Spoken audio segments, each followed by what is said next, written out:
Welcome back, my beautiful people. Oh my God, it has been way too long, man. We Could Be Heroes has been a little bit of a hiatus. Just a little bit. Maybe a lot of it. And we apologize for that. There's been a lot going on. I'll give you guys a quick breakdown for myself. I've been dealing with some medical issues, both long and short term. I got a new house. I've been busy with that as well. Matt has been busy with school, trying to get all that stuff locked down. So just schedules have been crazy. The holidays have hit. But don't think for 1 second that we didn't watch any of this content that's been coming out these past few months either. Matty, how you doing? I'm doing all right, brother. Doing all right. More relaxed than usual. I'm sure. I mean, in your case as well, you definitely feel the same. Work is probably less intensive than it has been for the past few weeks. So I'm just looking forward to just dissecting everything Marvel or superhero related. Yeah. So it feels great to be back. We are back. We This are back. isn't a dream. We are back. We are, and again, I want to apologize. You know that life gets crazy sometimes. It humbles the shit out of you. I myself have been humbled with a couple, like I said, some medical issues and diagnoses and stuff like that. And I guess one lesson I've learned out of all of it is just take it by the day, man. Just take it by the day. Enjoy who you got in front of you, and and pursue your passions. So this is one of the things that I think both of us are passionate about. We talk about this. This meaning all kind of Marvel, Star Wars, DC content. We talk about it all the time. So uh, being here and having this platform to express ourselves and talk about what we love to do. We love it, but you know, life hits you sometimes. You just don't have the time to do it as much as you'd like. And now we're gonna get back on the schedule. It's a new year. We're back into 2022, or not back into. We're into 2022 now, and we're ready to rock this thing. There's a lot of content coming out, fam. Like we haven't been on since the end of What If. Today we're going to talk about the Eternals. Didn't get to talk with any of you guys about that. We're going to talk about the Hawkeye series, and we're going to talk about some Spidey and a couple other little things here and there too. We got the Batman coming up, and talk about some anticipation with that, which I know Matt is super anticipating when it comes to that. I am as well. The first episode of Boba Fett came out. The Book of Boba, I'm sorry. So you know we're gonna mix things in. The main things are gonna be catching up on the MCU content today, and this we're gonna go from there. So, uh, Matt, my little brother. So we all went to go see the Eternals. We meaning our typical Marvel crew. As we talked about in previous episodes, we have a certain group of people we always watch episodes with, or I'm sorry, movies with too, and you know we went with the crew to go watch Eternals. So tell me a little bit about that experience, man. You know, this was the first, let me say, uh, Marvel content of the meaning movie wise, release wise, that felt new, like totally fresh and not the typical MCU. Like Shang-Chi, so I don't even think we did a Shang-Chi episode either, so we may have to talk about that. But No, I believe we um, did. oh, we Yeah. did. No, we did. Well, That's right. Yeah, however long ago, I know it's probably been yeah. It's been such a long like three time. or four. Sorry, guys. Yeah, but Shang-Chi, you know, obviously it was different, but it still kind of followed this. I feel like Eternals was very different as a whole. Maybe Different enough. because Yeah. different enough, right? Like we didn't, at least for us, we talked about how we went into that totally blind. Like we did not want to know anything about the Eternals.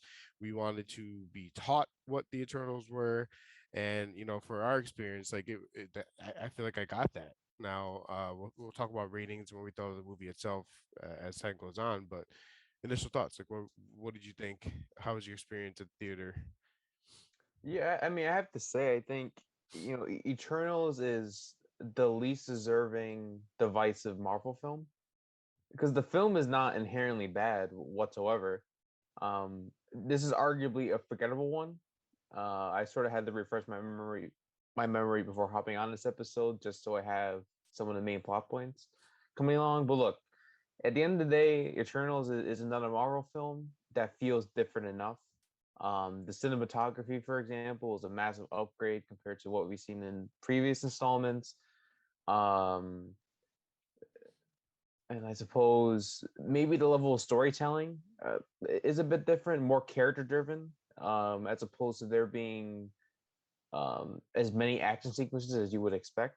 There's still spices here and there just to remind you, hey, this could be an enjoyable experience for fans, but for those expecting this high octane experience, will more than likely be disappointed. So those are my initial thoughts. I mean, I think I gave the film I think 3.5 stars out of 5 originally. I still stick with that to this day.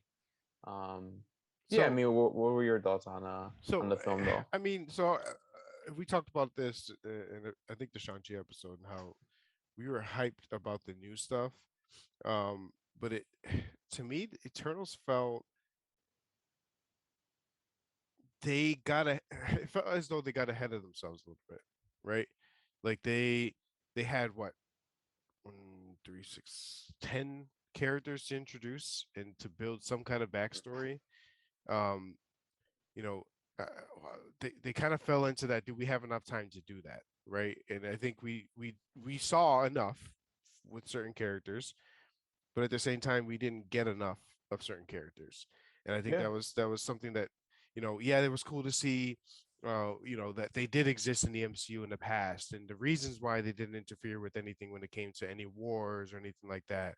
It was nice to see the Eternals have internal conflict, right? Like some kind of civil war in a sense, where some were all about the status quo and following what the oh my god, what are they called? The people that create the Eternals, Celestials. the Celestials. Like that, some of the Eternals follow that status quo, while some are starting to notice like this isn't right, right? Like we shouldn't allow people to kill each other. We shouldn't allow Thanos to destroy half the universe. Like all of that shouldn't be the case. And so all of those elements were cool, right? They were interesting to a degree. The cinematography, I think, was probably top three in the MCU in terms of visually speaking. Oh, Because absolutely. you and I have our gripes with a lot of visual issues that Marvel has, and they have a lot of excuses as to why they do what they do. Um, but I think Eternals is one of the exceptions to the means, right? And I, overall, I mean, the film to me, and we'll dive a bit further too, but I give it like a 3 out of 5, right? Like it's not extravagant. It's not horrible at all by any means, but I would say this: the first and second act were super drags, The second and act in particular was definitely yeah, for me, a rough patch to I'll sit give you through. that. So first act was I, where you and I wanted to learn about the Eternals. That's where we did it, right? The first act we learned a lot about the Eternals. The second act they try to have us learn more, right? All their past experiences and building up the characters meeting up with each other again and speaking on those experiences, flashbacks and stuff like that. That's all fine and dandy, but at the same time, it was really, honestly, it was one of the moments in the movie I kind of almost fell asleep. Not gonna lie.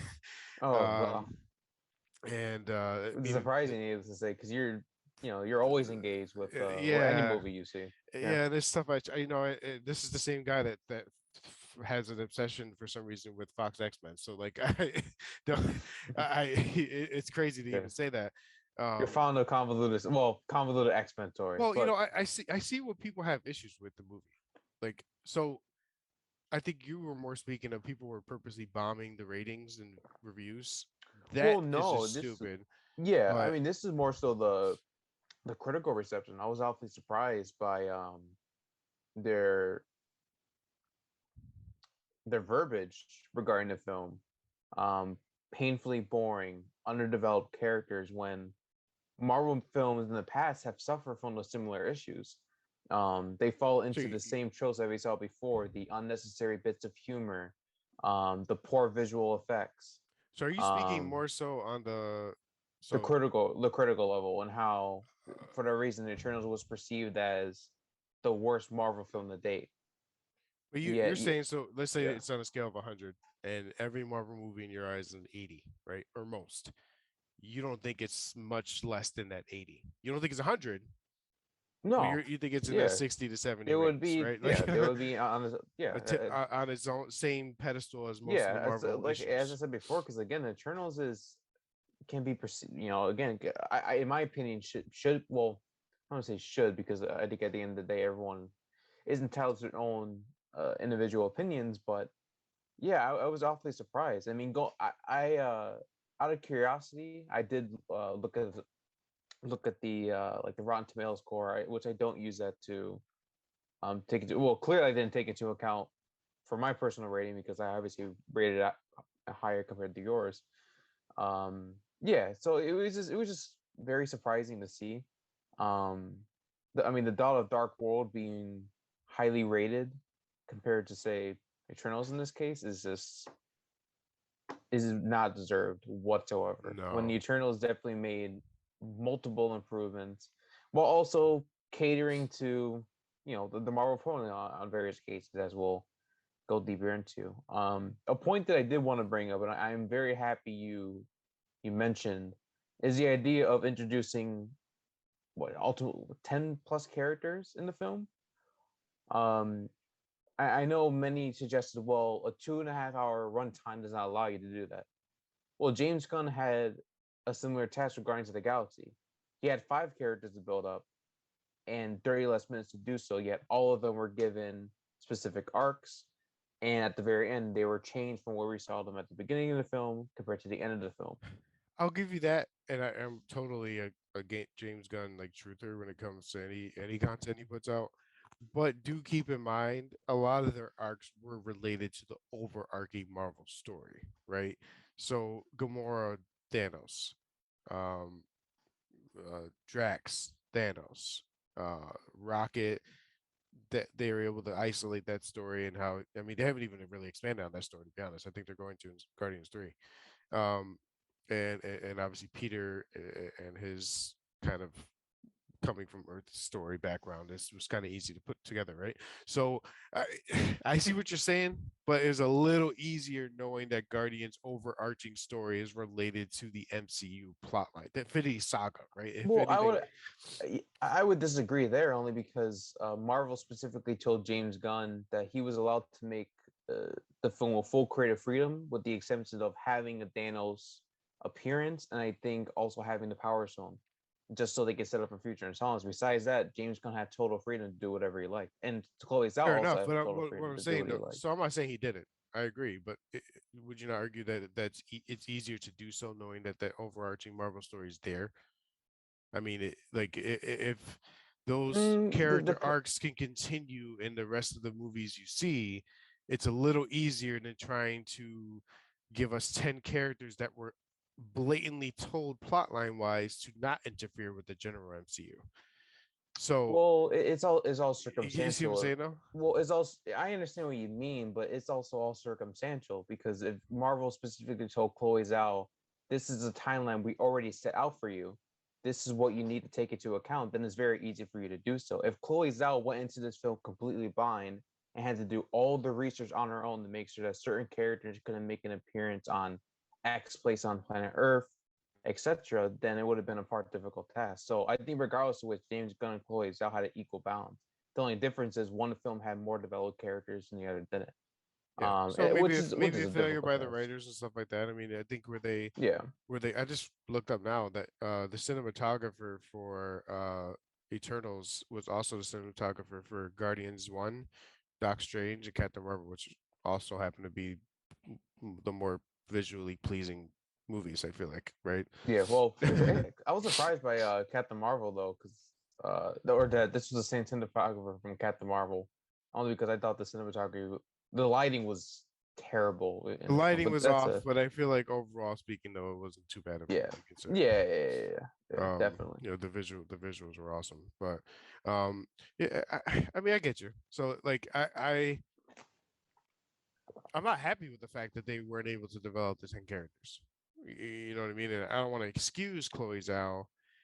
So maybe she does get some blame. The writers get some blame. Maybe even Feige gets some blame in that. Kevin Feige gets some blame in that too. Um, I I don't know where it's headed next. So like, and we'll give a quick summary of the story. Eternals have always been around. They are sent to each planet by the Celestials, and then we go to find out that their purpose is to then create a Celestial with that is in the core of the planet that they're at, that they were sent to, and it could take years and years and years for that to take place. Um, at the end, basically, there's only like three of the Eternals left at that point, and four, I think, and they're all just taking off of Earth and disappear off with Erisham, one of the Celestials, you know, in the film. So I guess my question, Matt, is it's kind of sad. Is I explained the movie in about 30 seconds there, because that's really all that happened in the movie. Essentially, it was more so build up to the stunning revelation that the Deviants aren't the true villains, Right. and the Celestial was stuck in their score for the That's for basically it. centuries. Yeah, Uh, that's the plot summed up in 1 minute. so I mean, at the end we do see that they're taking Circe and oh my God, who else was taken? Uh, Phostos. Festos and Uh, the, that's it, right? Just them two. I don't think the one that can control minds, he wasn't taken. um, Kumail Nanjiani's character was also taken. Okay, so I guess Um, my question is, where do you think they go from there? Like, what is the like? Is Eternals ever going to show up in an Avengers like film? Are they like was that just a setup for Avengers, or I'm sorry, a second Eternals movie, or like what's um, going on? well, we always had the two post credit scenes because we see Angelina Jolie, um, Makari, and her love interest all together, and then Star Fox, played by Harry Styles of all people. I Right. was that was a bit of a surprise there. Makes an appearance about where they can locate Eternals taken by Ursham. And obviously, it was revealed in the film that Eternals have been sent all across the galaxy to ensure that a Celestial is born, preventing the birth of a Celestial. Right. Obviously, results in dire consequences. Right. Um, so yeah, it's more likely a setup for Eternals 2. Maybe possible appearances by other Marvel characters that have yet to see the light of day, like Well, Nova. I I mean, use Nova, are we obviously. gonna see like maybe in Thor: Love and Thunder? I mean, Gore the God Hunter Or the is it? God Butcher. Yeah, God yeah. Butcher is. People are saying that Gore is the one that chopped off the head of the Celestial that's in nowhere. The head of the Celestial. Oh, They're saying that he was the one that did that. And I don't know if they suddenly just I don't know. That's just a rumor, right? So I don't want to go off of rumors, but eh, I think even the post credit kind of left more to be desired, like too much actually. The yeah. whole movie did. Um, and we even see the post credit scene of Dane Whitman locating his family heirloom. Right. And in the background, a mysterious voice is heard. Chloe Zhao confirms it was Blade. Why does Blade Blade. have Why does Blade have a sudden interest with Dane Whitman? We have no idea. But again, all that it's an obvious setup for well, maybe even Secret Invasion is a possibility too. I mean, it But are appears we many thinking that characters are this is Blade as a making vampire, appearances. or Blade before he turns into one? That's a good question. I I wouldn't be would able to argue tell probably you. before. I mean, that's what I would think. Yeah, it's very weird, needless to say, but I don't It's have. kind of I love Marvel. I love the MCU. I we do this because we love it, but sometimes they're a little messy. Yeah, And that was a needless cameo, if you want to refer to it as. I mean, they could have easily just done the family heirloom scene, and then who I knows, would have maybe set up rather a just like possible Nick solo Fury project. pop up as a scroll, right? Like I for Secret Invasion, like an actual Secret Invasion scenario, you know. Yeah, I would Um, agree. Well, I feel like we are, going into the I suppose the negatives of the film, but did you find well, you obviously have positives with your rating of the film, so Yeah, Did you yeah. want to give a quick So breakdown of I what? would say just overall speaking, I think Cersei was a good character. It wasn't. My names are just going past me at this moment, but You're fine. the Superman Superman Oh, type guy, Icarus. Icarus. Oh my Icarus God, was phenomenal. I think he was great. the greatest character in the film. Now His, I don't yeah, think he's dead. So for those who neither watched the do I. movie, he flew into the sun.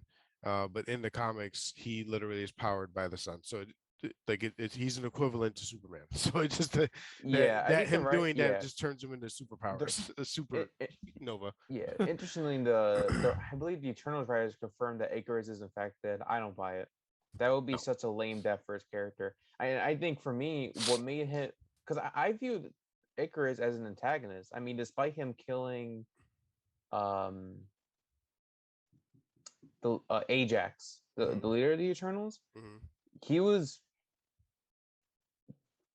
in the right essentially. I mean, he viewed the other Eternals as threats to Ursula's ultimate goal. I mean, all the intention behind the creation of these Eternals, these machines who are not meant to exhibit emotions, even though these particular ones did, is they have to obey Ursham at all times, and Icarus's motivations were completely understandable, which made him all the more compelling. That's why I found him to be the best character in my opinion, even though there is an immorality by him killing the very person who loved him.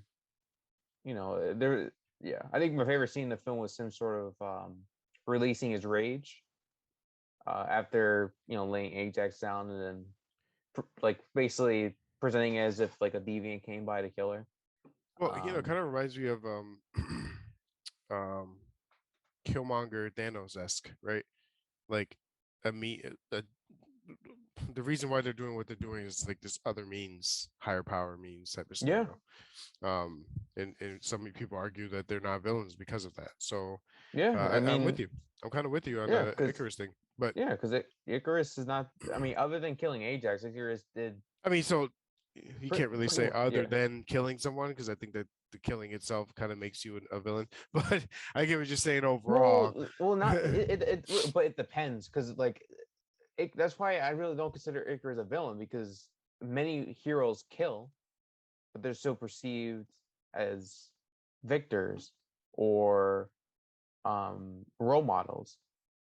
I mean, Icarus's only bad act in the entire film, like what can be perceived as a bad act, is him killing Ajax. But it can be viewed as justified when Ursula gave all the Eternals specific plans in mind, like a specific goal, which is allow the Celestial to be born, and you will be free of this Earth. And then I think they will ultimately be shut down just to prevent a potential. I think because there is like a weird, like the Mad Eyes disease, if you remember, that Dina suffered from, Yeah, that can obviously cause Eternals to come with come up with the realization that they are in fact being used for a lot like an evil purpose, so to speak. right. That's how I view it. That's why I don't think Icarus is the true villain. I mean, he's obviously the antagonist because you know all the Eternals figure out, oh wait a minute, we need protect the people of this earth, etc. So that's how I viewed it. But Yeah, no, I mean, I'm with you for sure. I see what you're saying. Um, I like I said, back to our ratings. I'm on a three out of five kind of scenario here. Um, I wanted more. It felt rushed, a little lazy, and maybe a victim of not making the movie long enough, or just maybe uh too tall a task for the crew, the writing crew and everybody else. It's not easy to bring on this group of people and a group of meaning a group of heroes. The comic line was pretty popular, but not the most popular either. I mean, it isn't one of the more sought after comic book lines to follow. The yeah, Eternals, right? They're just not, and that helps a lot of the sales and a lot of the hype and a lot of the ratings. A lot of these ratings come out. You know, there's the ratings that come out before the movie even comes out, and then obviously after it comes out, and it's a lot of it's based on hype and uh, go. So like where you and I wanted to not know about the Eternals, A lot of people don't like that. Yeah. This That is was Marvel people just don't like that. So that was the main complaint of the trailers. They weren't revealing enough, right, just not and enough, not maybe enough. that played a role into the box office performance. Which I guess I suppose Eternals wasn't technically a box office failure, but it definitely wasn't as big of a They success as expected more. I Marvel mean, the would have COVID hoped. stuff hurt obviously a little Definitely, bit. Hurt. It's gonna hurt everybody for the next few years at this point. So, yeah, um, you know, I just left that underwhelmed. It wasn't horrible. It was a movie to watch. I was happy. Uh, I yeah. I that's think a it. potential rewatch. Yeah, I think a potential rewatch is I necessary. think so I too. think much I later down the line where we can perhaps appreciate um some of the more subtle character moments because I can tell you right now I think zero of these characters were developed except maybe for Icarus, but Icarus was consistent across the board. I right. think so um Yeah, it's just more to yeah, be desired. I'm yeah. with you. So I'm gonna give that my 3 out of 5 is not a solid end all be all. I want to rewatch. Um, maybe at the same time there was so much going on. You know, a lot of time, let's say when we went in to watch uh I don't want to use Black Widow as example, but let's say Black Widow for example, we kind of we looked for. I feel like in Eternals we were looking for everything rather than something. Eyes were floating everywhere trying to figure out every single aspect and things like that. So maybe a second watch gives us that more kind of lasered in focus and we can see the intricacies, the writing, the acting, that those little things, for me at least, I feel like I didn't really pay attention to. So it's tough with the first viewing of something that you know nothing about. Like I don't know how people are only Marvel movie watchers and don't know about the comics. Like they just follow this MCU timeline and that's it. So like they'll bless those people because I just like I almost feel like crazy not knowing anything about those characters. But um so like I said, we have a decent ratings with that, but I think we're ready to move into this next little project here from my favorite Marvel TV series. TV, what do they call it? TV group? I don't want to say that. Well, we're going to actually rank all the series so far from 2021. We're going to do that while we talk about Hawkeye. But Hawkeye, baby. You start off, brother. Just initial thoughts. Give me 3 of your favorite things from the series. You can name drop and everything. I don't care. And your rating. Yeah, three things. Okay. So spoiler alert, obviously. Vincent D'Onofrio, thank you, Marvel, for bringing him back in some capacity. Um, Chemistry between Jeremy Renner and Haley Steinfeld, Kate Bishop, Kim Barn. And then I think perhaps probably the Tracksuit Mafia in the earlier episodes because I've read there's a great like comic book line of like it's called the Fraction Run in the first um part, so to speak. It's My Life as a Weapon, and in the comics, the Tracksuit Mafia has a tendency to say "bro" after every sentence. So it was nice to hear like the comic book reference again. They actually made it. Actually, well, let me summarize it more. There's plenty of comic book references to that run, which I really love to see. Um, and I think final rating is a 3.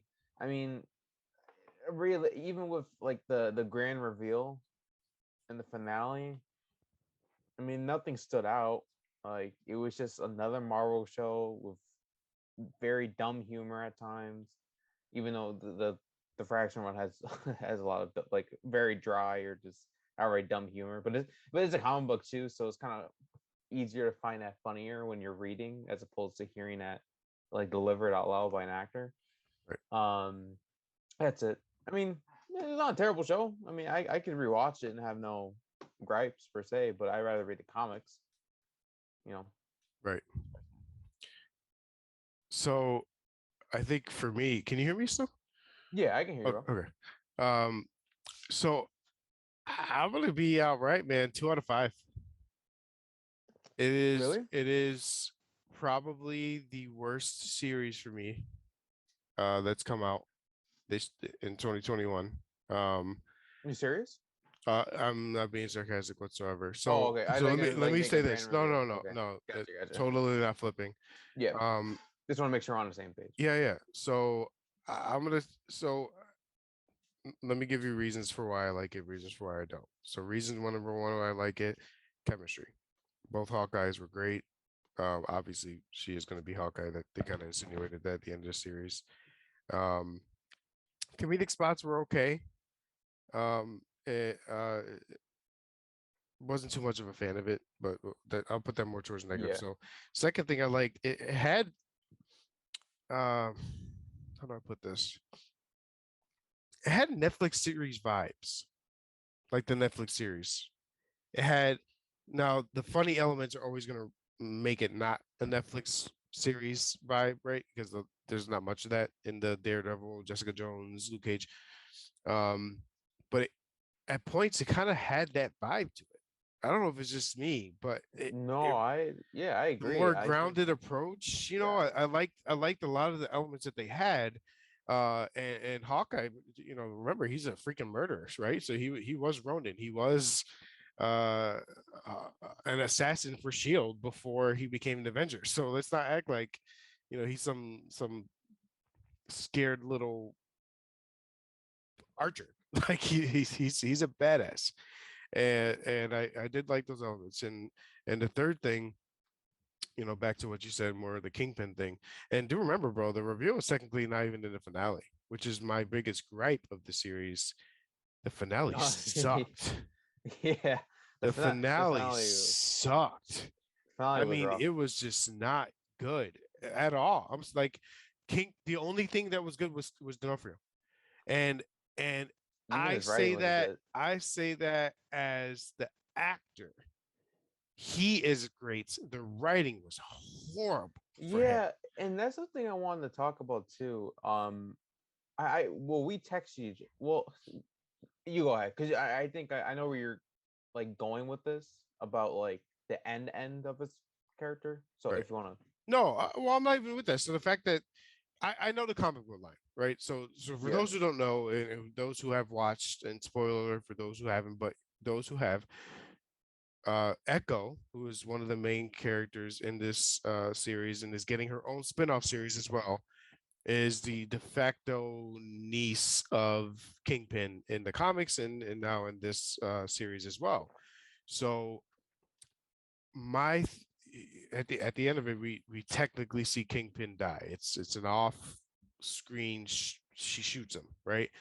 Um, that I'm okay with. Like I like the comic book line when that happened. I think it made sense. I hope they follow through with what happens to Kingpin after that, in terms of him being blind and things like that.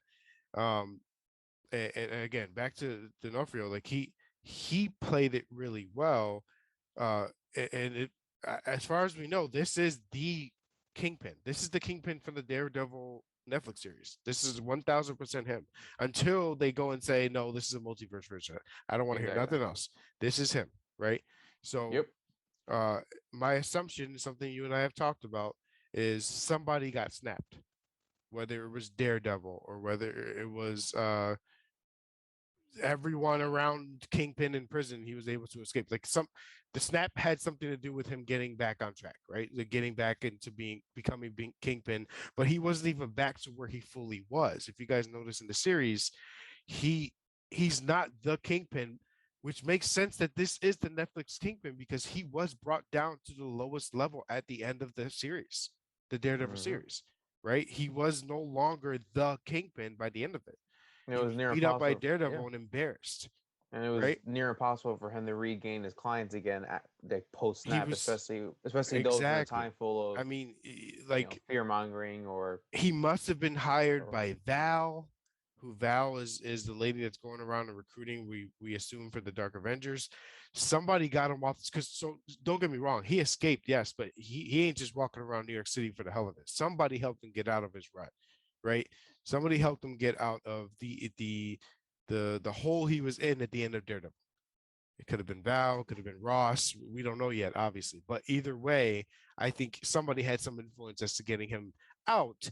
And now he can't get back fully because of his past issues with Daredevil and so on and so forth. So he's using the Tracksuit Mafia as his main gang. Like Kingpin, and we talked about this when we were watching Invincible the other day. Kingpin damn near has villains at the snap of his fingers, like super powered villains, right? Oh yeah, Like yeah, he's using the Tracksuit Mafia right now. So like so that's my point is I I more to be desired again, right? Like D'Onofrio played great. He did everything he was supposed to, but what he was given was not great for him. yeah, And and what the hell? He's strong as shit now. I don't know how the hell that happened. But that yeah. boy was, I mean, That granted, she's a teenage girl in this, or whatever, a young 20-some-year girl. So they're trying to argue that he could just throw her around, but that's just not like that ain't just normal, just a grown man throwing a girl around, dude. Like this dude was like, damn near superpower. He got ran over by a car and was fine. Like, Yeah, I was. He definitely takes more physical abuse this time around than say the Netflix show. Because I was thrown off for a second because he rips a car, like he rips a door straight off a car. He gets hit by a car. I definitely want to talk about too in that scene. So in the finale, spoiler alert. Well, it's pretty much all major spoilers now. right, So you know how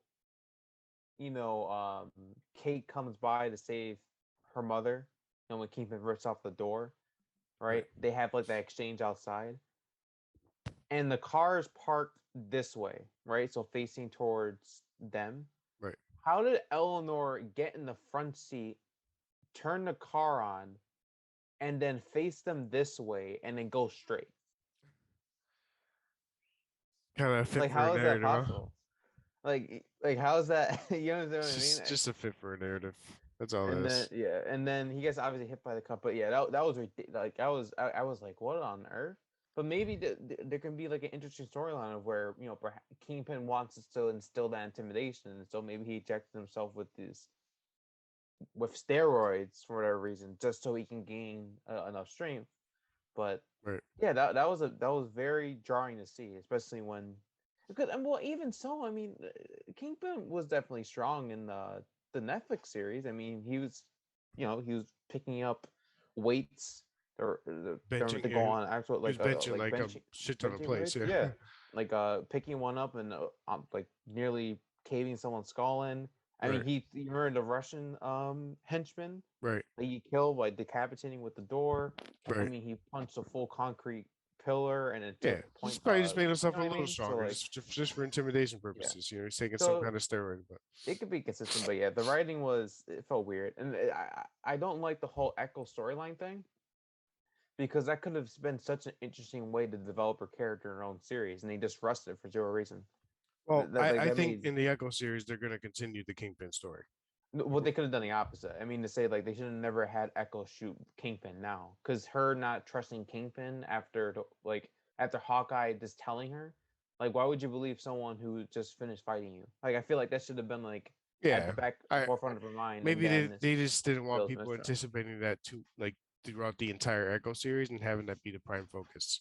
Now they Oh, could just now. well, I definitely think was that's the just prime why. focus in the yeah. I mean, that was the prime focus That's in the comics. I'm pretty sure. So it didn't make any no, sense to well, me. it wasn't the prime focus. People didn't know what was happening before they read the comic. I'm saying people that do know the comic are going to go into that series and just wait for Kingpin to get shot and turn blind. Like that's, I think that's why they changed it up. So now you can Yeah, go into the I Echo series guess, but with everything post that. Like I think Kingpin is 100% going to be blind in the Echo series, right? oh yeah, Until yeah, he's yeah. not anymore, Kingpin, yeah, obviously. Kingpin's definitely alive. I mean, they wouldn't be so naive as to kill off what probably one of the most popular Marvel characters now because of the Netflix series. Right. That'd be stupid. And if they confirm he's dead, I'm not watching Echo. But Right. like Well, it's just, I mean, so that's you see throughout the entire Hawkeye series, technically, I mean, the whole series is Kingpin again. So like every every plot line that was in that movie damn near just had to do with Kingpin. And what's interesting to me is with Hawkeye, why did Hawkeye Ronin in this case during the 5-year gap? Why didn't he shut him down? If he was going at everybody else. What's that story there? Why was he scared of Kingpin? An Well, Avenger. well, if you remember, Kingpin gave him information to hunt down Trap Crew Mafia members. And so he figured that with Kingpin having enough connections to provide him with the information necessary for him to hunt down these criminals, then it wouldn't make sense for him to bring him to justice. It And makes risk sense his family. to Well, risk no, his his family wasn't. life. No, his family wasn't around though. They were stabbed. But the whole point being is that the Kingpin is an opportunity. It's resourceful for him, and by killing or leaving him in Mm, prison, then Kingpin wouldn't be willing to help him anymore. So Ronan does this use, and that's why when his family finally emerged from the snap, and Kingpin absolutely knew Ronan's true identity the entire time. right. If Ronan or say Clint Parham were to interfere, like I'm pretty sure there was like a plan made, like probably off camera that said, you know, after the fact, if you are interfere with my business, then your family will suffer. So it's really as simple. I Right. mean, that's like they didn't explain it in the show, and that's another to your point. They should have explained it. Right. Why would Ronan of all people fear such a person, especially given his history throughout the 5 year gap? But Right. So let me ask you yeah, I this: agree there. what It is should your have been opinion on explained. Kate Bishop? So I mean, this is obviously the Hawkeye series, but we got Kate Bishop here, which who is now a new Hawkeye. Yeah. What is your thought process? What do you think about her as the future of the MCU Hawkeye? Um, I mean, she's fine. Um, That's really it. I can't really think of anything more. Like she had some fun interactions here and there. Um, I thought her chemistry. I thought like her funny bits, or excuse me, like her bits with Elena were funny. When she was in the show, but that's it. It, I don't know. Like I think everything, like the whole Kate Bishop storyline with Jack was just so anticlimactic. Yeah, it It was was so so odd. It anticlimactic. it was a typical non-climactic MCU moment. You know what I mean? Like Yeah. just set something up for no reason. And you mentioned Yelena real quick, so let's go back to we obviously talked about Black Widow in the previous episode. What are your thoughts? So at the end of Black Widow post credits, Yelena was obviously we find out through the Hawkeye series that Yelena was snapped back, right? She goes to find out Widow's dead, and then she goes to visit her at her grave. Val, who has been again, she's been throughout most of the MCU so far as some kind of recruiter, Avengers like recruiter, um, appears and tells her, how would you like to kill the man that was responsible for your sister's death? Shows the picture of Hawkeye. Who is Val? Because if is Val a Black Widow operative? Is she a Dark Avenger recruiter? Is she what is going on? Like, who is she, and why does she have like this Kingpin control this Dark Avenger initiative? Maybe. But I who took mean, that picture? like I have he to say, who? hired her Yeah. or I mean, Eleanor technically, but who took that picture of Hawkeye? I don't know. I wonder, like, why would Clint just be walking around with his mask off in public? I found that really weird. But Doesn't make any sense. I'm just curious though. yeah, I'm not sure. Um, We thought Val was the central operative here, but what if she's not? And that's what makes me think that Val had something to do, whether she's related to Ross or not, or whatever. Daddy is Ross. Maybe she has something to do with Kingpin getting out of his rut, right? Probably. Again, you would argue that's the case. He hired Yelena. Yeah. Technically, he did. So I'm curious to see where it develops. One thing that I've gotten mad with when it comes to the MCU, they they are showing too much but not enough. So let me explain that. They're putting a lot of stuff out there that just doesn't matter. A lot of stuff that just seems like it's filler. A lot of stuff that just seems like it's meant to be funny or fill in one of their typical Marvel jokes. They're not giving us enough actual continuity. And that is starting to really frustrate me. When a celestial's fucking body is poking out of the water, you would argue an Avenger's going to pop up to see what's going on. When I You feel like know, there's seismic activity happening like in the Kingpin is middle of suddenly the. involved and apparently hiring a Black Widow. You want that kind of explained, right? Like Yelena, like she was hired. Like, yes, she wanted to kill Clinton no matter what, but she was hired, right? And I'm there's just too many non-continuity issues going on. I get it. You can't ruin every film by saying, "Oh, just throw an Avenger in there to help," right? Like it's a solo project and let it be that. But why why are we ignoring the the bigger thing here, right? Like, Yeah. I, does that not bother Let's. you? I mean, Yeah, I mean, let's not ignore this. So, spoiler alert for No Way Home. We can like let's not forget the fact that Spider-Man just outright ignored a gang war outside of his apartment at the same time of year, like it's a at the thousand same time of the percent. year. They both have unless No Way Home happened the year after or something, but I don't think so. So you would argue Spider-Man looked out the window and said, "Ah, fuck them." Like, What the sleep probably reminiscing about MJ and Ned the entire time, like I wishing guess they so, go man. back to Like, normal. it's just Marvel is Yeah, bugging me a little bit that's with that. that's what I'm saying too. Because I think you texted in the group chat, and then the other people there said, "Well, it doesn't matter too much." Like, yeah, it does matter. Like, if a celestial, uh, the size of, or not even the size of Earth, bigger than Earth, is coming out of the ocean. You're to tell me that not a single Avenger or like over at the headquarters is monitoring that type of activity and then sending out a recon Wong, team at some time? Or even Wong, who's the Sorcerer Supreme apparently, according to spoiler alert, according to No Way Home, he's Sorcerer Supreme. Like that's just lazy writing. And I know and I know Marvel doesn't want to have that excuse. Well, if that's the case, any Avenger can show up. Well, yeah, but you have to like to send them off Earth. I think Earth, honestly, the way to go is just to get them off Earth and have them be like different parts of the galaxy. That's really all they can do for continuity wise, you know? so I mean, I'm with you on that. I think they are doing that for the most part. I mean, even Fury was off for over a year. Captain Marvel's like literally never there. Wong is on Earth technically in Kamar. Is it Kamar? No, Kamar Charge. No. What? What is their home city? The sorcerers. Who, whose city? The sorcerers. Oh, Kamar. oh God. No, Kamar Charge is Iron Fist. No, Kunlun Ka- is Iron okay, Fist. Kamar Charge then. Kamar Charge is the city that all the sorcerers train and shit. Oh, okay. I was confused for a Yeah, second. yeah. Yeah. Yeah, I get what you mean. Come Lung is Iron Fist. Um, so Wong is typically there. Sorcerers are in their own dimensions half the time. Like they're kind of all separate. But like, why isn't Falcon popping up in New York City to help Hawkeye?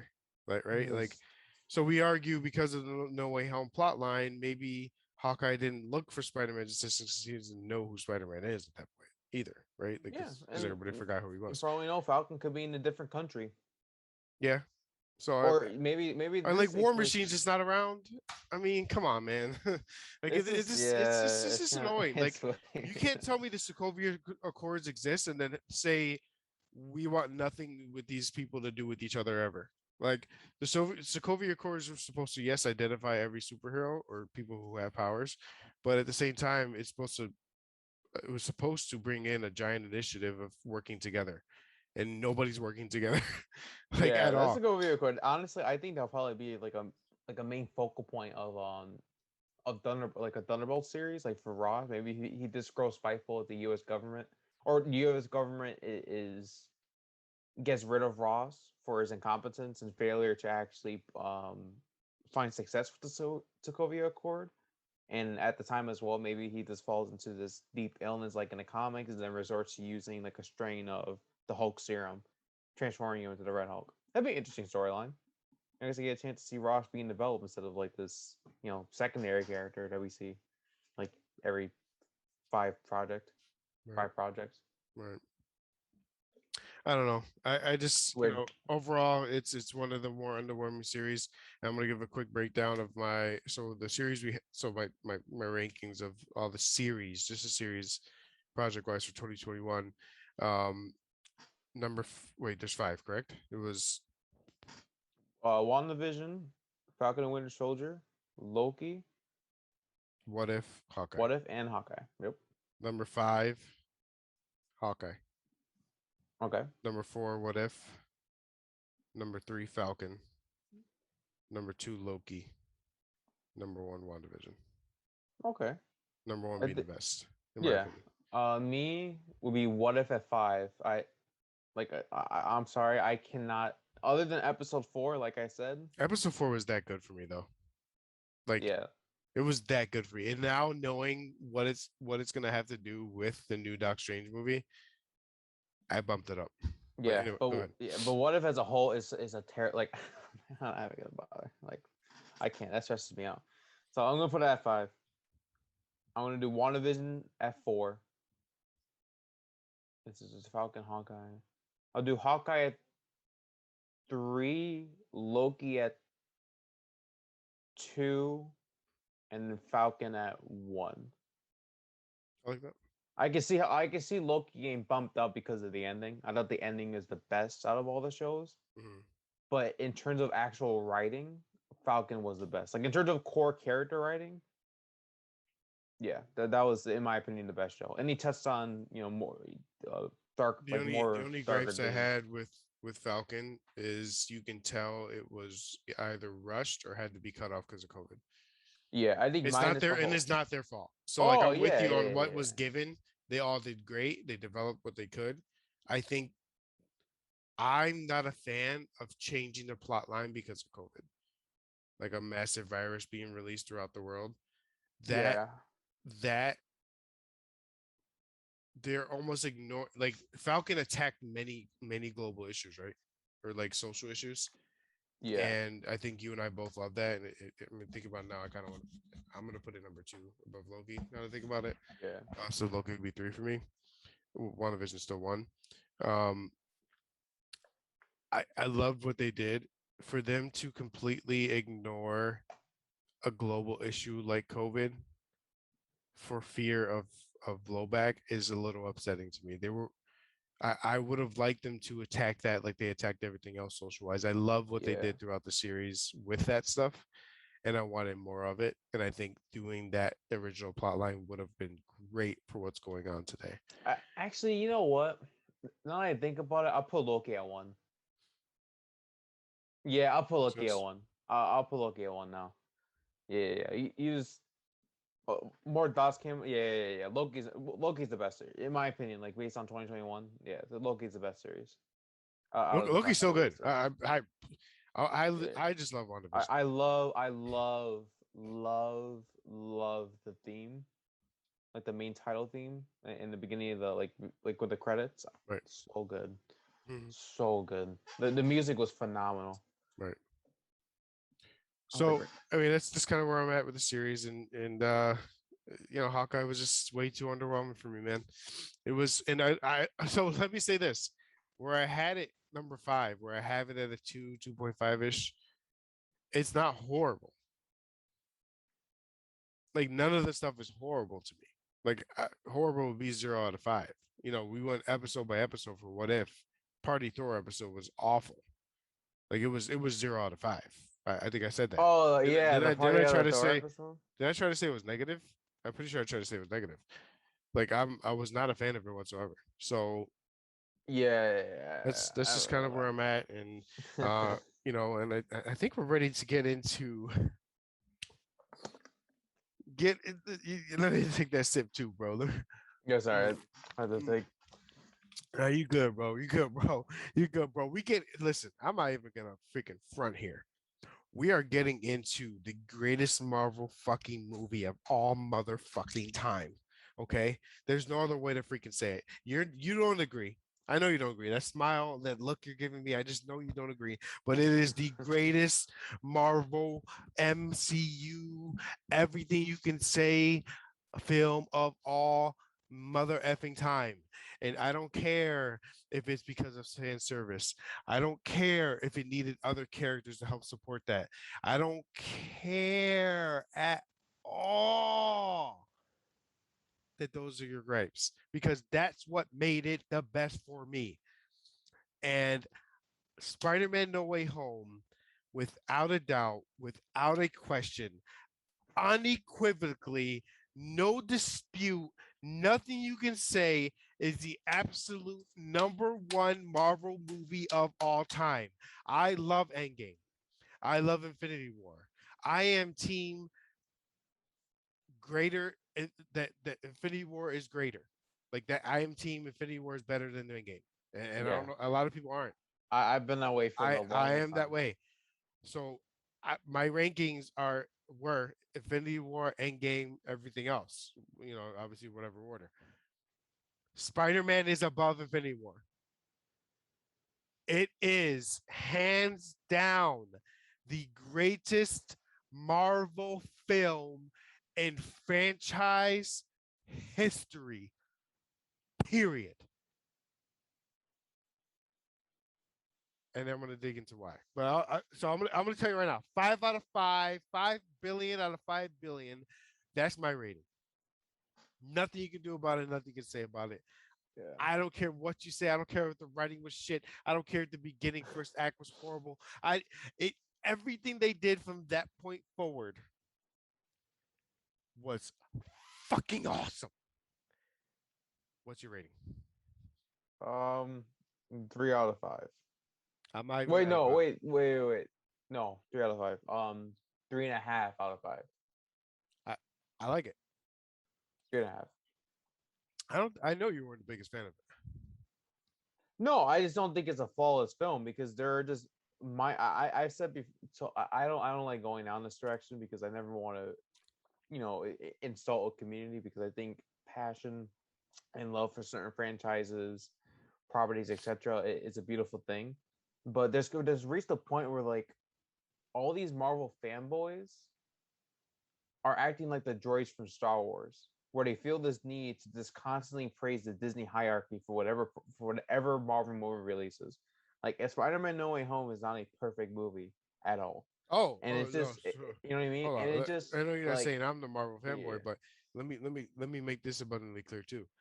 I know there are a lot of flaws. I'm gonna give you some myself. The first act, flaw. All right, that's all I gotta say. First act, flaw.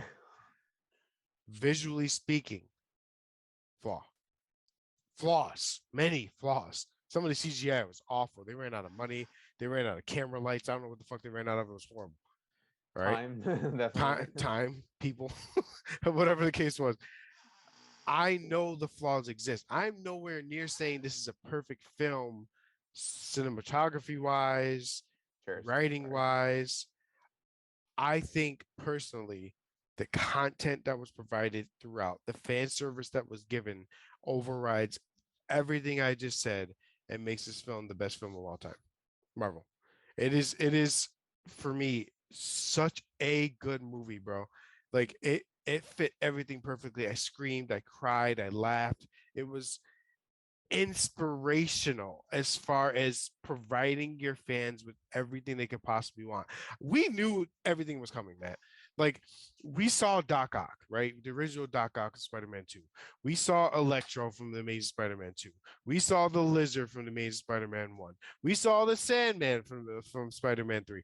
We knew Don't talk about we Spider-Man too. knew the other Spider-Man were coming. Okay. And they still did it perfectly. The way they introduced them, everybody expect them to be introduced just mid-fight. They come and help Peter, he's getting his fucking ass beat, right? But the way that they were used for some kind of emotional level, right? Like they rebalanced Peter. Both Spider-Man did, both having lost who they lost. They they were meant to provide him with that last ditch effort to mentor him. Because at this point, Matt, he's never getting that again. He got it with Iron Man. He got it with Mysterio before he found out Mysterio was bad, and he got it with the Spider-Man in this movie. And my biggest praise, I would say, for Spider-Man as a whole, we finally have Spider-Man. What do I mean by that? We have the Spider-Man we all know and love.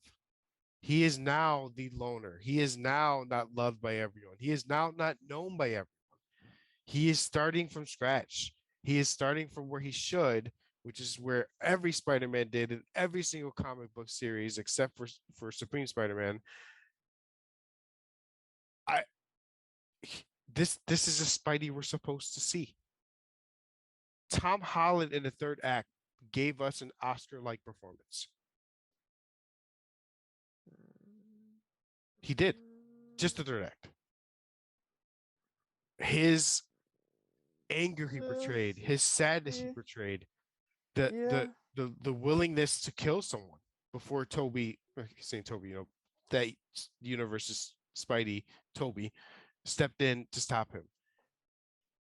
This is the best I've seen Peter act in all of MCU. How about that? So Oscar like is arguable, right? I mean, not arguable, but it's something I just say because I thought he was that good. But this is his best performance. That third act was the best performance he's ever had. Yeah, I think the third act was phenomenal. It could take us in a very unique direction, perhaps a darker iteration of the character than we've seen previously.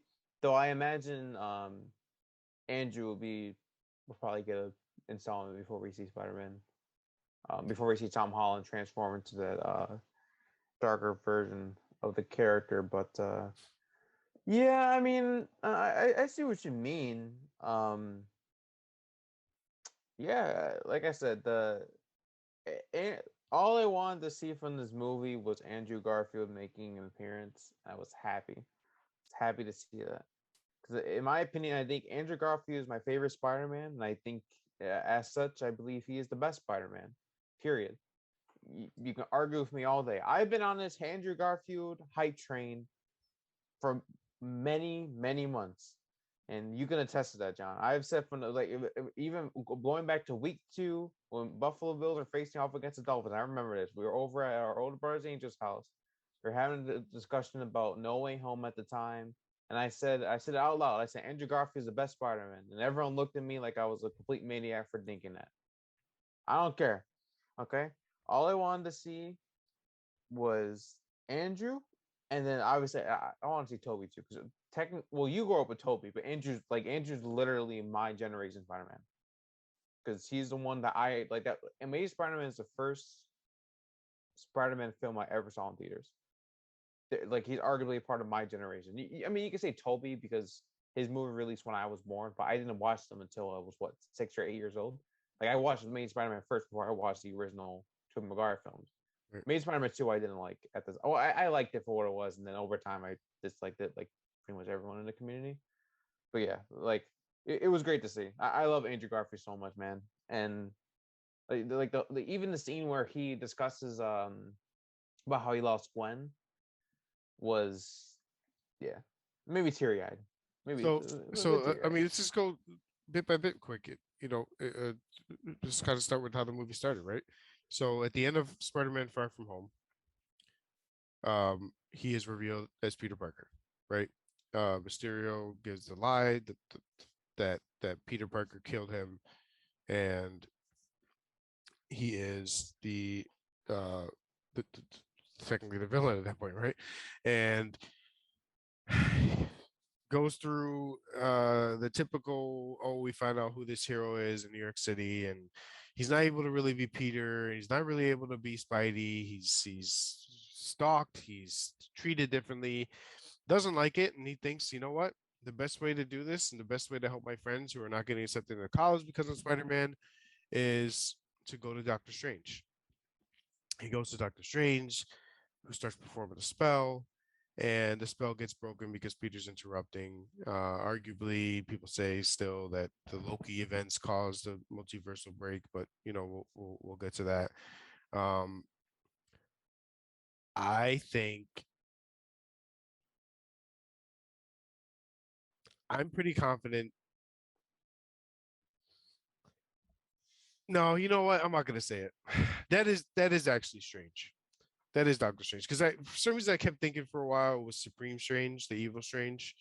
But that version that was in that movie is definitely Doctor Strange, like the Strange, our Steven, like MCU Steven. Would Yeah, you? I said from the beginning that like obviously I'm not directed at you, but just when that theory came out, I thought it was unbelievably stupid.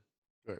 Like Strange acting the character, he went through with the spell, it backfired, and Peter has to pay the consequences. Like that's the Right. entire point of the film. They're not gonna do this whole Mephisto reveal. Like that was when I saw that like certain like that was all over Twitter. From what I heard, that was so stupid. That Well, was so Mephisto stupid. that's a comic line though.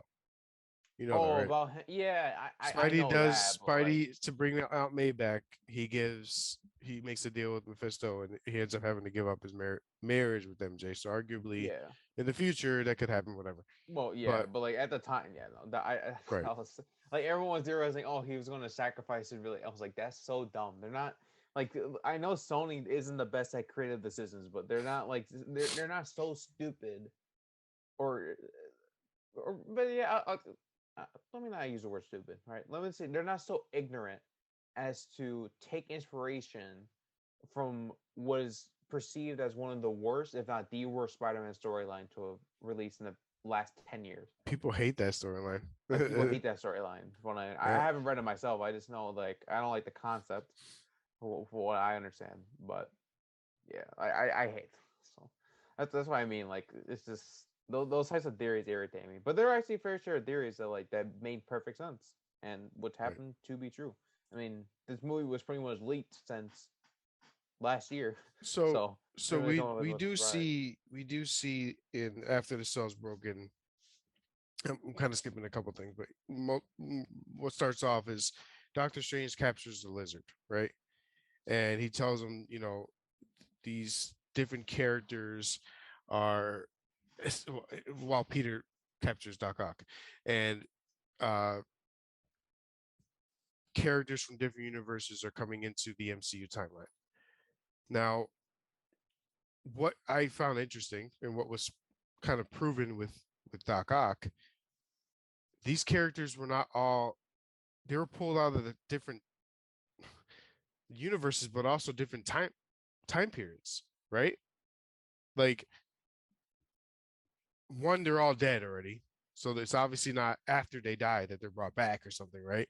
They're all like Doc Ock said he was in the middle of choking Peter, which arguably is when he was choking Toby at the warehouse, Mm-hmm. right? He was like, I was in the middle of choking what I knew to be who I knew to be Spider-Man, and then I was teleported here.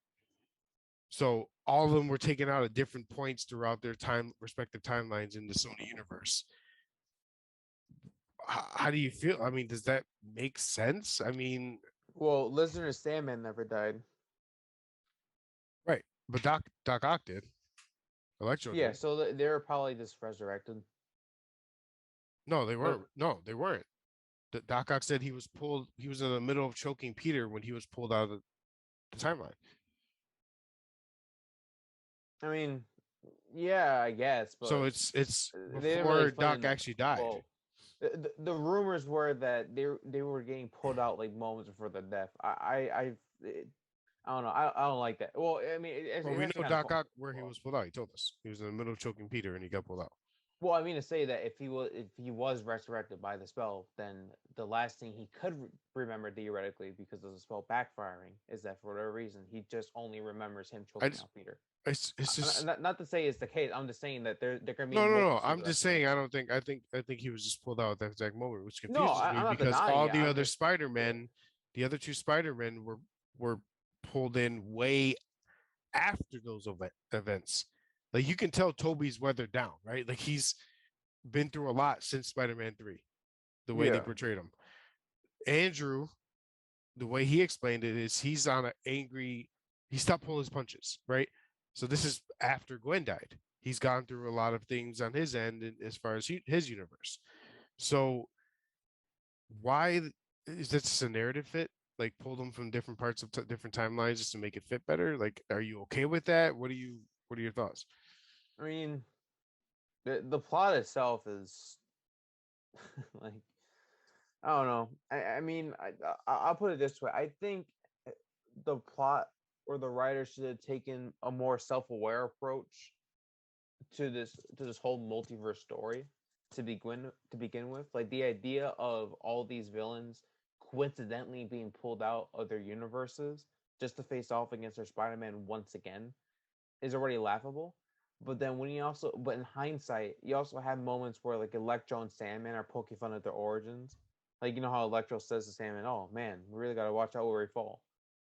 or I'm trying to think of like some other key moments. I mean, you even have like Green Goblin saying his infamous, I'm something of a scientist myself. When he's you remember when he said the magical cell of the Hmm. Sanctorum? Hmm. So like moments like that, yeah. So that's me. That's how I feel. Like that's why I don't. It, to be honest, like for me personally, as much as I love to criticize Marvel movies, because I sometimes take pride in that. I'll be honest, but I don't purposely try to look for flaws. It's just like for my standards, they happen to have a lot. Um, but like I don't care enough because this whole multiverse thing is already hard to believe. So I get, yeah, it's fine. You can pull them out anywhere. I just don't like how it's all coincidental. Like you're to tell me that you just coincidentally took out Doc Ock before he died.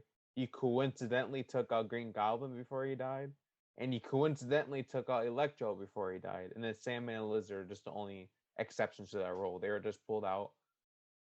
They're honestly probably pulled out moments before, maybe, or maybe I'm not 100%. Well, Sandman can be definitely is an exception because he forgave Peter or whatever, and then obviously tried helping him face off against Electro, like during the whole I'll give setup. you another tidbit too. I know this is technically a post-credit scene, but Venom was pulled into the Marvel universe, Yeah.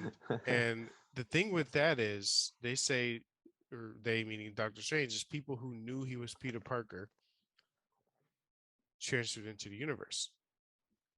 Venom never knew he was Peter Parker beforehand, Yeah. or did he?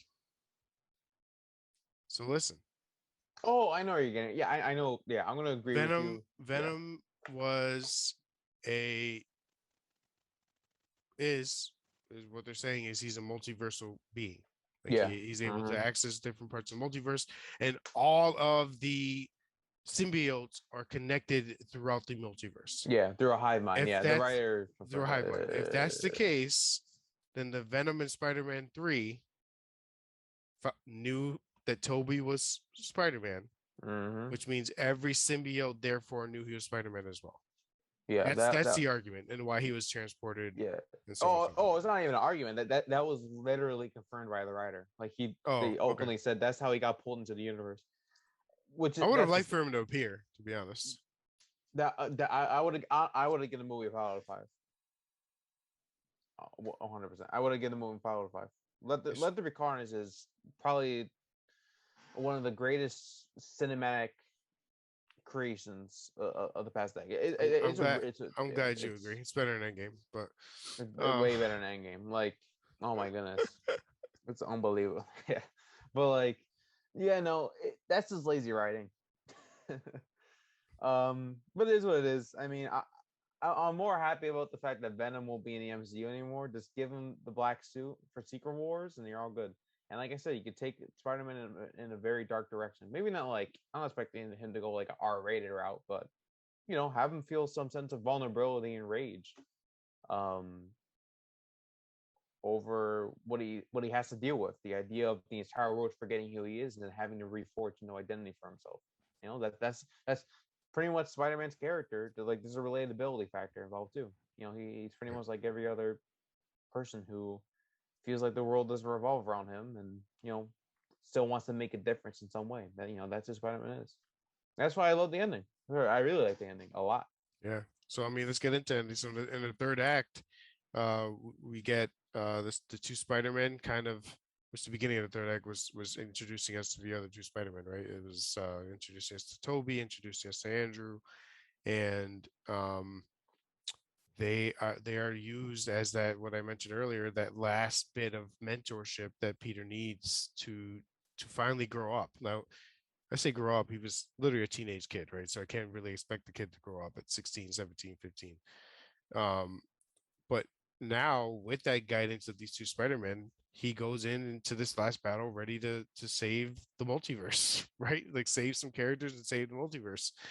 So he kind of proceeds with that, and back to the moment where like I do want to ask you this. Let's backtrack a little bit. How amazing is Willem Dafoe? Oh yeah, Willem Dafoe. That's why I even said too. I'm like, I think I told Angel, when we were driving over to the theater, I said, or no, probably honestly, probably like a few weeks before the movie, I said like Green Goblin is going to body Peter. Like I said from the very beginning, Tom Holland Spider Man is getting annihilated by these villains. Right. You know, before Toby and Andrew show up, and Right. I was right. Like in the apartment scene, oh my, like Goblin was destroying him, Mm. like just leveling him through all these How different cool was that floors. scene though? That Spidey sense moment when he's like, he just senses Green Goblin there.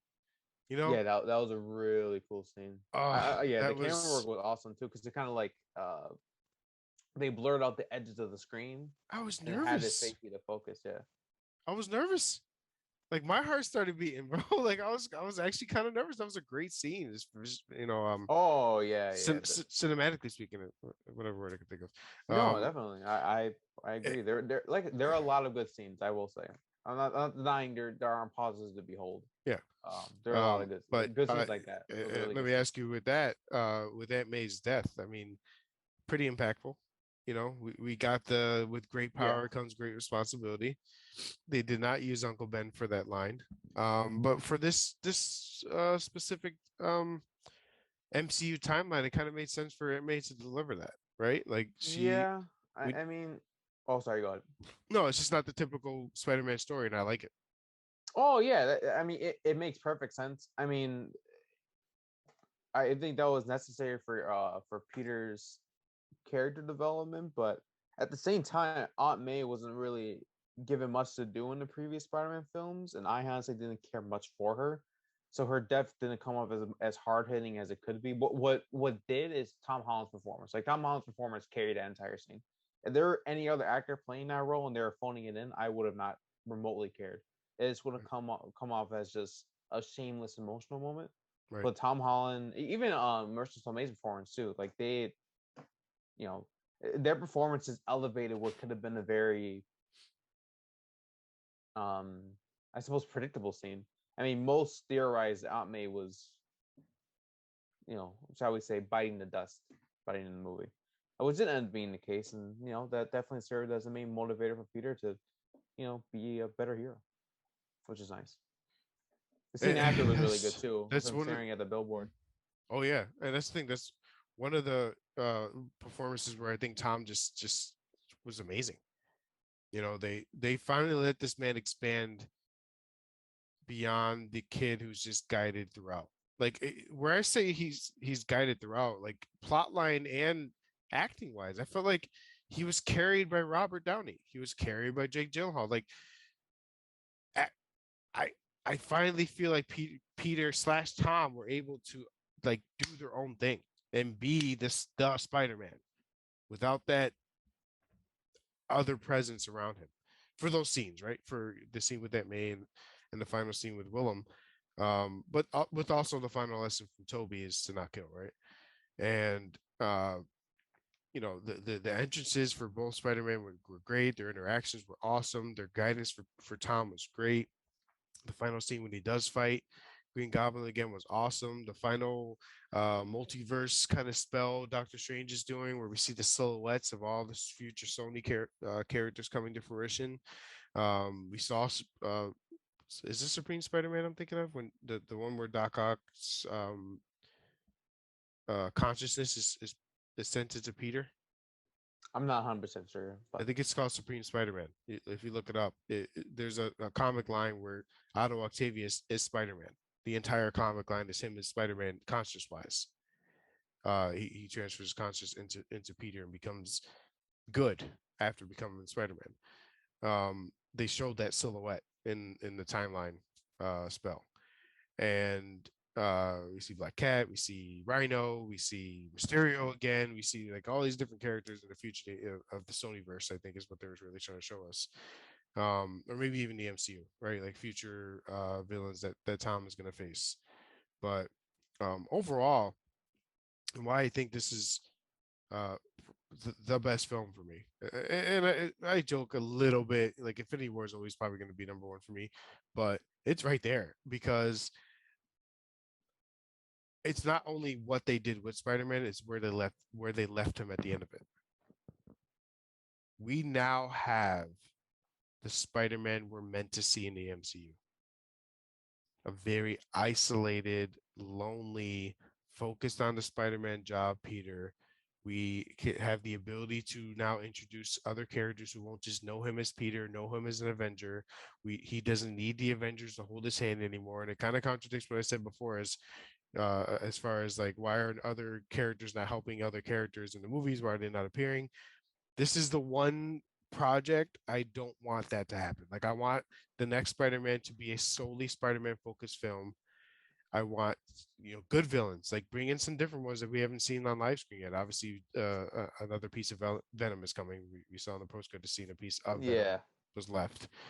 Um, maybe Tombstone, Tinkerer, yeah, like we saw in Miles Morales I game, mean, in I the Miles love Morales Craven the game. Hunter to come through the multiverse and fucking Craven the Hunter's a really good character.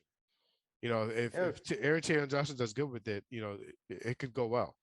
yeah, And I love, Black. or Yeah, maybe yeah, another iteration would be fine to go against him. yeah. Black Cat. You have Gwen Stacy, Harry Osborn that can be introduced with the whole Right. college trilogy going Yeah, on. I mean, I'm not they're sure Osborne. They all but confirm Osborne's unless they just have Osborne not be Science Osborne that owns his dad owns Osborne. They're I don't think Osbornes are coming. Like they yeah. basically confirm Sony, Oscorp's to Sony, have it. yeah. Sony's very guarded about what they want Marvel to show.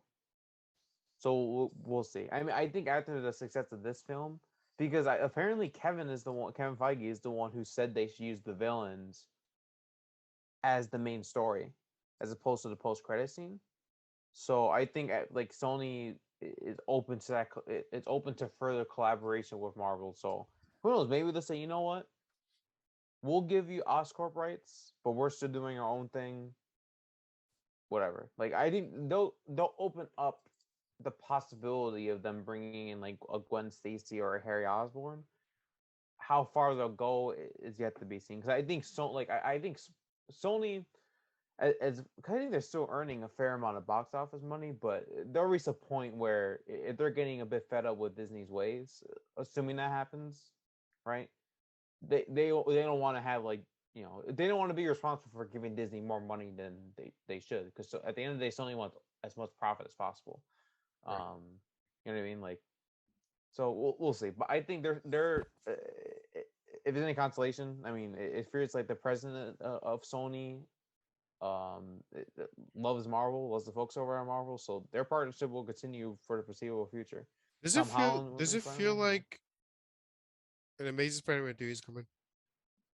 I want the I'm open No, to what it. you want? I'm not asking. I'm asking if you think based on the movie No Way Home, did it feel like they were setting up another Garfield film? It didn't feel like they were setting up, but it felt more like, okay, if you like this, then let's see what we can do. It wasn't like, hey, we're definitely setting this up. It's all a matter on if Andrew Garfield is willing to return to the role or if Tobey Maguire is willing to return to the role once again in the future. You understand what I mean? So I don't think it was a strict, we are absolutely setting this up. Be prepared.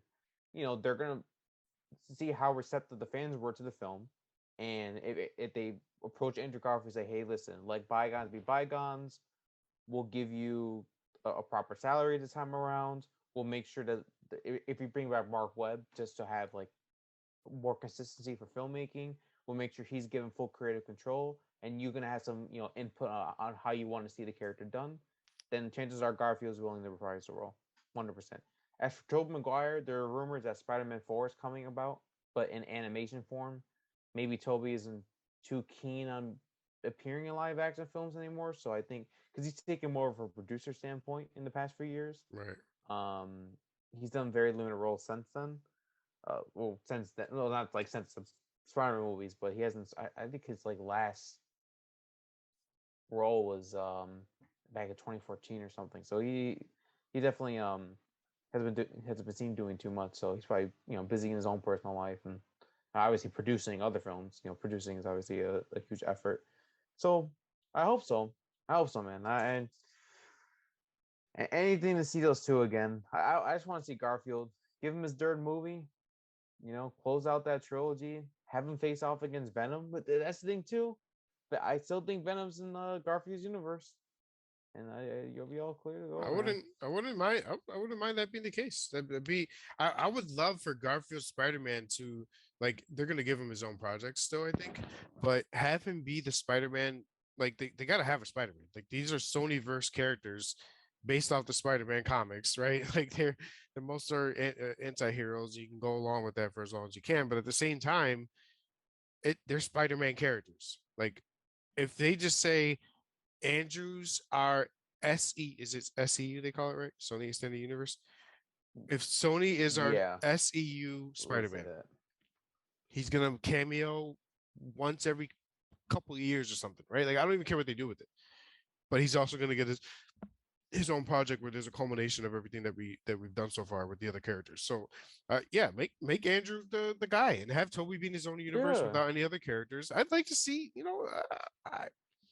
I'll put it this way: when because it's not if, when Secret Wars comes, oh my god, excuse me, I would bet you Garfield and Toby appear Absolutely. Right.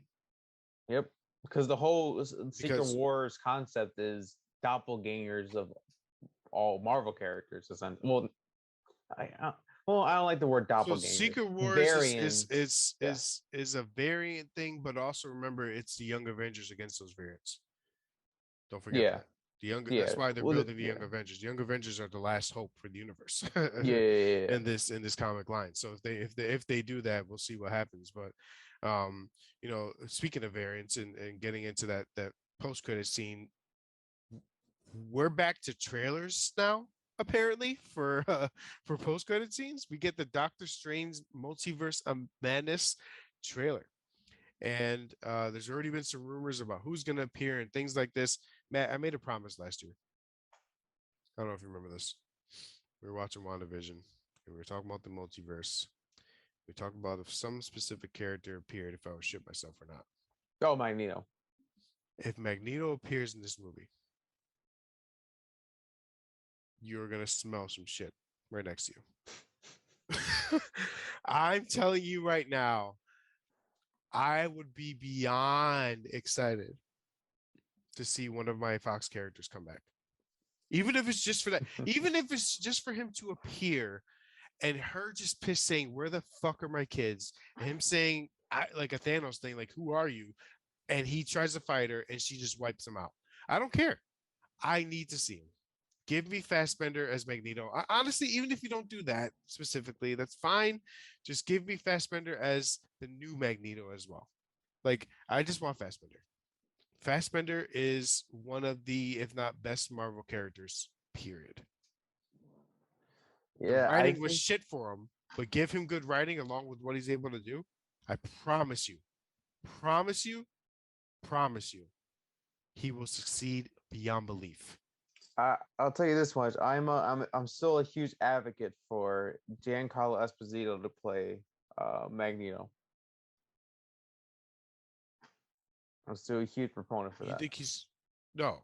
I don't want Esposito's Magneto. I only say that because Absolutely not. I know that he's been typecast as villains, but he plays them so effortlessly. And I said before, all you have to I remember this came from someone else a while back.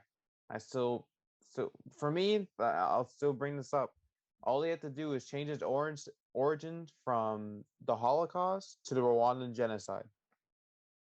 And there you go. You have your MCU Magneto. As for the Professor X, and I can't really think of like a Professor X fan casting. But you obviously want Magneto and Professor X to be similar in age. So you want to like cast a young Professor X, or maybe you want to take a different direction. Not have them be brothers, but have there be like almost like a surrogate father son type relationship. Like Magneto being an original father figure. And then obviously that Professor X obviously isolating himself. This doesn't make a bit of a I change, but they mean, still have their relationship. I guess I'm just I'm a Fassbender guy, man. Esposito, if you're gonna use him and if he's willing to do so, I want him he needs to be like a super long-term character, which I think Magneto would be a good option for that. Um, Probably give him a Galactus. I don't know. I don't know. Like, I mean, we got Fantastic Four coming. Who's going to be Doctor Doom? And if whoever they bring in as Doctor Doom's going to be around for a long time in the MCU. Yeah, I I think mean, Cillian Murphy should play Doctor Doom. I think that'd be a great casting. So, I There's another actor whoever too. it is, they got to. I know they said no long-term commitments anymore with Marvel, but at the same time, like there's going to be a long-term. Yeah, I think, or even Viggo Mortensen. You're familiar with who he is? Not He's familiar a with him. fantastic actor. Lord of the Rings. Oh yeah. He's a phenomenal actor. I think he'd be an excellent casting choice for Right. Doctor Doom. And there are like a number of actors you can choose for Magneto. I just can't think of them at the moment. But yeah, those are my top two choices for Doctor Doom. Yeah. But all It's the gonna be. Illuminati rumors for Hey, Doctor Strange too, man. It's coming. Well, hopefully, because I know with the whole obviously, folks, if you're wondering, please stay safe. I know the whole Omicron variant is spreading like rapid fire now. I know obviously here in New York State, it's what the right cases are rising on a day-to-day basis. So chances are we will see potential delays. Morbius, I know you're just telling me reminding me before the podcast that Morbius was delayed to April 1st because of how much of a joke it is. Yeah, that's a terrible joke. But yeah, so stay safe, folks, and hopefully we'll have more Marvel content to discuss in gotta the talk about. Hey, we don't weekend. have Marvel. We still got series coming out. I don't think they're delaying any of the series, and they'll keep those going for a Yeah, bit. So, Moon Knight coming up, um, hopefully. very excited for some Moon Knight. We do, of course, have some Star Wars stuff as well. Yeah, we do have delays, guys. New York State is probably the closest to it, but I think we're getting close to another lockdown. And if that's the case, we're going to see a lot of delays, like Matt said. So, hopefully we don't. Hopefully we're able to. People just continue to get vaccinated, continue to wear the mask when they're supposed to. Stay home if you're sick. Let's stop the spread. Let's do what we need to do so we can keep enjoying the things we love to do, which is, I personally what I've been trying to do more so than ever these days. So, hey, look. First of all, again, I want to apologize to everyone for the massive delay since the last episode. Matt and I love doing this. We love talking about some Marvel stuff. We love talking about some Star Wars stuff. We love talking about some DC stuff. Next episode, we are definitely going to get into the Book of Boba a bit. We're going to talk about some anticipated projects coming up for the whole year. And uh, we're getting very close to the Batman too, Matt. And I know you're very excited for the Batman pending delays. And we're gonna keep rocking this thing. I love this. I'm passionate about it, and I am so excited to continue to do this. We love you guys. Stay safe, and as Matt said, stick here for the ride, man. We're here for it. We're here for you, and we're here to do this and do what we do. Peace. Peace.